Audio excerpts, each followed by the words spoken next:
For solve number 1, here's how your cross went.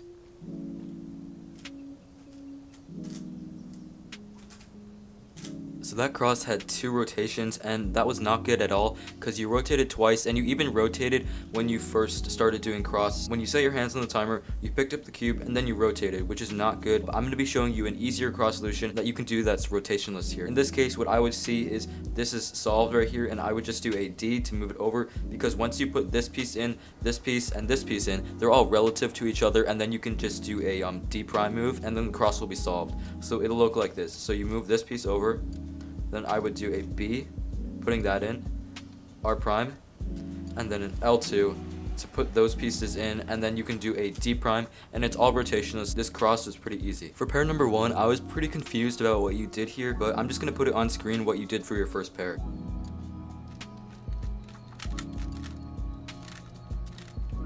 So you did this green and orange pair, and what you could see is this is actually a split pair, because when you pair it up like that, but you did a bunch of random moves. What you could have just done from this angle once you finished your cross is just do a U2, and then insert the pair simply right here. For pair number 2, you did this pair right here, and you actually took out the edge and then inserted it again, and then did the pair there. I won't go into depth, but also you should recognize, like I said before in my last critique, you want to look for your pairs when you're also finishing up the pair. So look where the pieces are being manipulated. I would have personally saw this pair and just split it up immediately, but you saw this pair here. But if we were doing this solution, here's a solution that I think is best. You could have this pair in the back, you could just rotate from here over here, you could do a D prime, and then we could do keyhole here by doing an R, U prime, R prime to put the corner in, and then when you put this back, it's going to pair up with the edge, just like that. Also, one thing I want to point out is your rotation. So I normally don't point this out, but you sort of rotate, you grip the bottom and then rotate. Just rotate like this with your fingers and thumbs when you're doing Y rotations. That's really important because to minimize some time in your solves. For pair number 3, you saw this pair right here, the red and blue,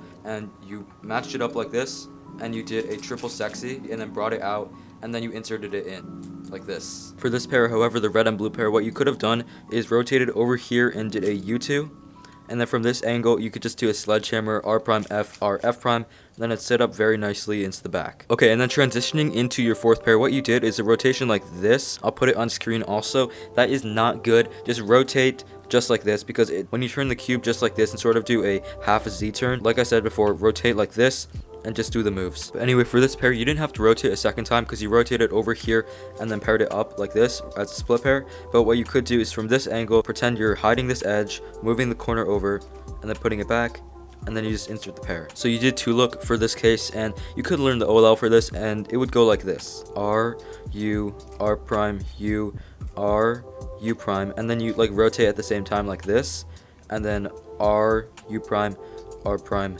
F prime. But then anyway, for your anti-tune, you did have sort of fancy finger tricks here, and I would not recommend that. It's a good thing you did do a double flick here. You want to do the U2 flick like this with your left hand instead of your right hand.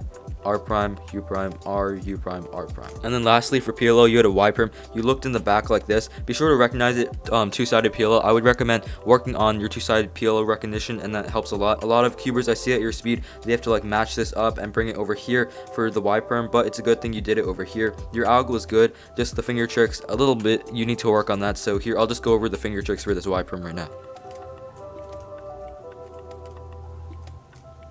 And then you pinch over here. And the reason I'm recommending these finger tricks for this Y perm is because you sort of did lock up and you did like rotate down like this. You sort of rotated down when you're doing the F prime move, but just do it in one fluid motion. Fast, the Y perm looks like this.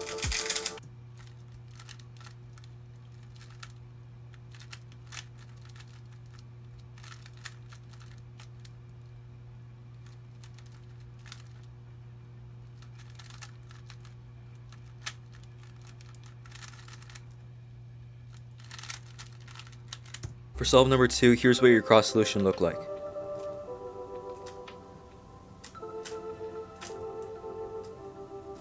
First off, the cross was not the most efficient thing. I think you need to work on efficient crosses and not rotating so much, because you did rotate for inserting that last piece. But here's the solution I would do for this cross. So if you're doing white, what I would do is move this edge up so I can move this piece over, and then these two are relative to each other when you put it down.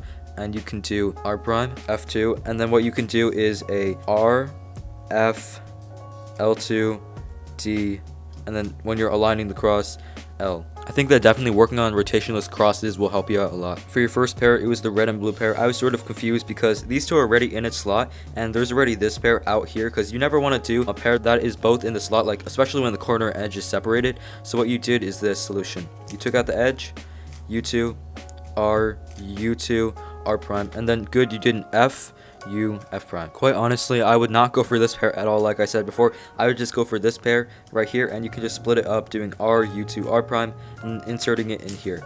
But if you're actually going for this piece, what I would do is I would just honestly do something similar to you. I would take out the piece, and then right here I would pair it up by doing an R, U, R prime to make it a split pair, and then insert it into the front. For pair number 2, this is what I see a lot of people do that is incorrect here. So what you did was R, U2, R prime, and then paired it up. But simply what you could do is rotate over here. It's a lot easier since you have both pairs on the left side, and then it'll be easy to just do your right side pairs. What you could do here is hold it from this angle and do L prime, U2, L, and then it's a split pair, and you can insert it right there. For pair number 3, it took you a while to recognize it, but you did this green and orange pair, and you rotated over here, was confused, did a couple U moves, but like you did, the solution was pretty good here. You solved it just like this.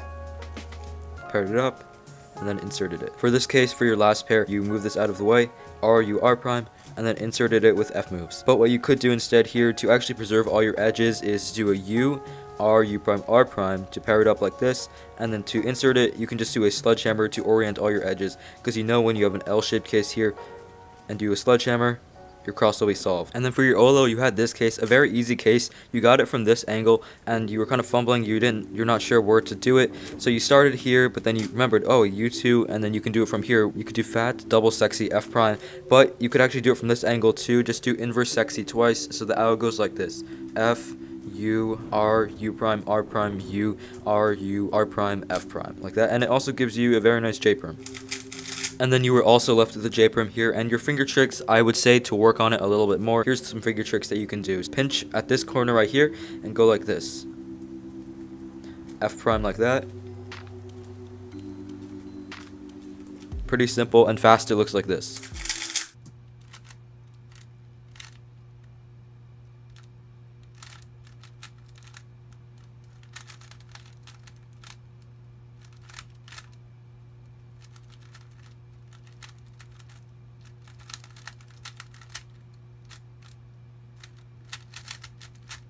For your cross solution for your third solve, here's what you did. So you took this out, put it like this, R, F2, and then what you did actually is you rotated like this. Not good at all.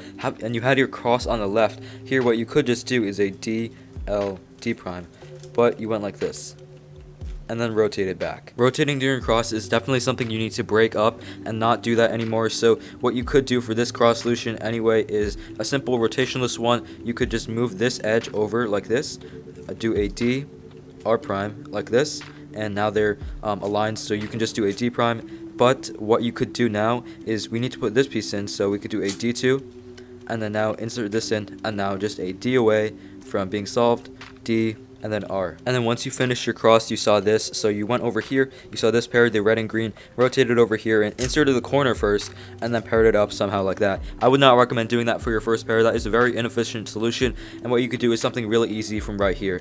Do a U prime, and then to split it up, you would just do R, U prime, R prime. Also, you can just hide the corner here, think of it as that, move the edge over, and put it back, and now you have the split pair. And then also, you don't want to solve your pairs into the front, because then it's going to be harder to access the pairs in the back. But for your second pair, you saw this one, and you rotated twice again, and then from this angle, you did R, U2, R prime, and then paired it up and inserted it. I would rotate here from this scenario, and then do it from here, and then you can insert it into the back just like this, like I showed. You can do R prime, U2, R, and then it's a split pair, and then you can just insert it into the back. For your third and fourth pairs, they were actually pretty fine here. You saw this blue and orange pair here, and you did it over here like this. And also what you want to work on is noticing this pair right here as your last pair, because I feel like your last two pairs, like just anybody should work on having no pauses in them. So here what you did was pair it up like this pair, R, U, R prime, and then insert it. And then while you're inserting, notice that this pair is going to be split up, because when you were inserting it afterwards, you had to look around, rotate, and see where the orientation was. But once you're inserting it, you got to know where the position is of these two, and then go straight into this next pair. and you did the solution just fine. For OLL, you did 2 look here and you held it in the back with this case, so you did wide F, sexy F prime. I see that a lot in common 2 look solvers, but what you should do is right here do a U2, and I feel like this is a lot more finger trick friendly because the F move, sometimes the wide F move is a little bit difficult for some people and it slows them down. So what you could do here in this scenario is F inverse sexy, so U, R, U prime, R prime, F prime. But you could also learn this really easy OLL here. It's sort of like a T perm, just starting it. So what you do is R, U, R prime, U prime, R prime, F, R2, and then it's basically the T perm there, but instead of bringing the pair this way, what you do is bring the pair this way, R prime, U prime, bringing it back, and then F prime, and it solves OLL. And for 2 look OLL here, I was sort of surprised that you didn't know this OLL, because you definitely want to finish up learning the 2 look OLL cases, because it'll help you out a lot. And also you can recognize the COLL here. If you have the 2 corners matching, right here you'll know you have all of the corners solved, and it'll lead to either a U perm, H perm, or a Z perm. In this case, it's a really simple 2-gen algorithm, and it goes like this. Hold it from this angle with the headlights on the left, the dots here, and do R, U2, R2, U prime, R2, U prime, R2, U2, R. But for this case, what you did was anti-soon, and then you did an anti-soon again. Do not do that. Even though it does give you the same case, it's slowed down a lot more, and when you just do the regular alg, it will definitely save you some time. Then you got a U perm for your PLL. Pretty simple here. What you could actually do is, instead of doing a U2 here and doing the MU algorithm, what you could do is see it from the back here, and you can actually learn this 2-gen back algorithm, which is really easy, and I'll teach it to you right now. So the algorithm goes like this: R prime, U, R prime, U prime, and it has an R3 here, so when your hands are in a position right here, you do R3, R3 like this, and then you're in a good position to do U prime, R prime, U, R, U, R2. So fast, it looks like this. I see you lock up a little bit, just maybe spam it a little bit more and get used to the algorithms. Now I'm just going to be going over some things that I think you should work on. So let's do a cross example right now on white, because I know that's the cross color you use. So what we can do here in this cross is not rotate at all and do a solution. We can also, I'm pretty sure, preserve this pair. So if we want to preserve this pair, because I think you can start getting into that stage a little bit more, is do an R2 right here to move this in, F, R, and then a D prime, R2, like that, D2. You can do an F, and then right here, instead of doing this last F move, what you can do is put the pair here, U2, and then you can put it in and build an extended cross there. And you do not want to rotate during your cross, because that's not going to help you out at all. It wastes a lot of time for your cross. Do not rotate whatever you do during your cross. Be conscious about that. Maybe do some slow solves and see what you can do, finding the best cross solutions. For your speed, I would say try to get it under 9 moves or so. So what you can do here, instead of rotating over here like you did in one of the solves and putting this cross piece in, just do it simply like this.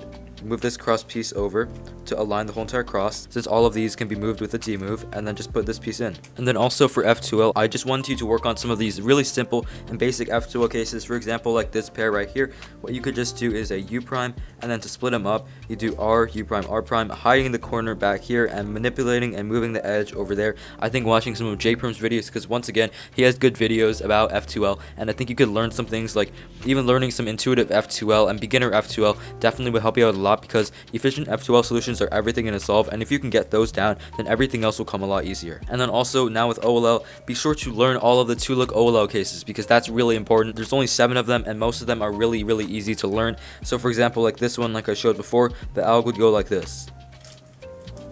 I don't know if you know full PLL yet, but definitely start learning those as well as 2-look OLL. And one thing for PLLs to practice is I think you should do some PLL time attacks. So essentially what that is just, or you could do the PLLs that you already know. If you don't know full PLL, write down the PLLs that you know and then start spamming them. So if you know the J perm, spam it, U perm right after, and if you know A perm, just do it there, and then do E perm if you know that, N perm. Just spam all your PLLs at once and time it. Essentially what you're trying to do is speed up your TPS here, and also get your PLL cases down, because it definitely helps with not locking up, because I see you locking up quite a bit during your PLL. But anyway, those were all my recommendations for the solve critique. Thank you so much, Jacob, for submitting your solves. Really do appreciate it, and I could see you definitely getting sub 15 in the future.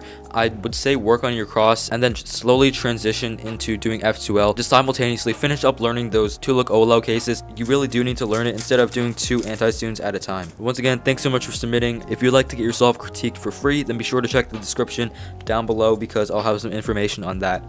That's all I had for this video, guys. Thank you guys so much for watching, and I hope you guys have an amazing day. Happy cubing. Peace.